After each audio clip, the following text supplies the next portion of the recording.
निफाड तालुक्यातील धारणगाव वीर येथे राहणाऱ्या फिर्यादी सीताबाई नवनाथ सानप वय 45 वर्ष यांच्या तक्रारीनुसार कृष्णा साहेबराव गंभीरे आणि त्याच्या कुटुंबातील सदस्यांनी फिर्यादी आणि तिच्या पतीस मोटारसायकलवरून जात असताना अडवून मारहाण करीत जीवे मारण्याचा प्रयत्न केला।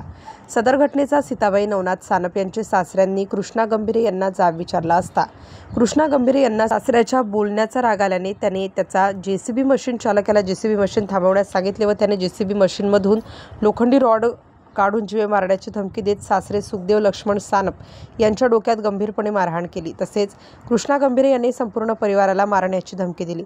संशयित कृष्णा गंभीरे व त्याचे साथीदार साहेबराव चिंधू गंभीरे, चिंधू कचरू गंभीरे, निलेश राजेंद्र गंभीरे, काशीनाथ चिंधू गंभीरे, बाजीराव चिंधू गंभीरे, अमोल चिंधू गंभीरे, बबलू साहेबराव गंभीरे, राजेंद्र चिंधू गंभीरे आदींनी ब्रेझा कारमधून लोखंडी रॉड व लाकडी काठ्या काढून फिर्यादीचे पती नवनाथ सुखदेव सानप यांना हातातील लोखंडी रॉडने फिर्यादीच्या पतीच्या डोक्यात, हातावर, मांडीवर मारहाण केली व कृष्णा साहेबराव गंभीरे यांना त्याच्या हातातील लोखंडी रॉडने सासरे सुखदेव लक्ष्मण सानप यांना डोक्यावर, हातावर, पायावर गंभीरपणे मारहाण केली। फिर्यादी यांनी पती नवनाथ सानप यांना व सासरे सुखदेव लक्ष्मण सानप यांना बेदम मारहाण केली असता कृष्णा साहेबराव गंभीरे, साहेबराव चिंधू गंभीरे यांनी रॉडने, लाकडी काठीने व लाथाबुक्क्यांनी फिर्यादीला मारहाण केली व चिंधू कचरू गंभीरे यांनी शिवीगाळ केली व गंभीर मारहाण करून तेथून सर्वजण पळून गेले।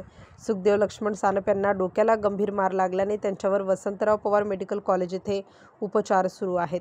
सदर घटनेमधील आरोपी कृष्णा साहेबराव गंभीरे, साहेबराव चिंधू गंभीरे, राजाराम उर्फ राजेंद्र चिंधू गंभीरे, निलेश राजेंद्र गंभीरे, काशीनाथ विंधू गंभीरे, बाजीराव बिंदू गंभीरे, अमोल विंधू गंभीरे, बबलू साहेबराव गंभीरे, चिंधू कचरू गंभीरे यांच्याविरुद्ध निफाड पोलीस ठाणे येथे गुन्हा दाखल करण्यात आला आहे। यातील काही आरोपी फरार असून पोलीस त्यांचा शोध घेत आहेत।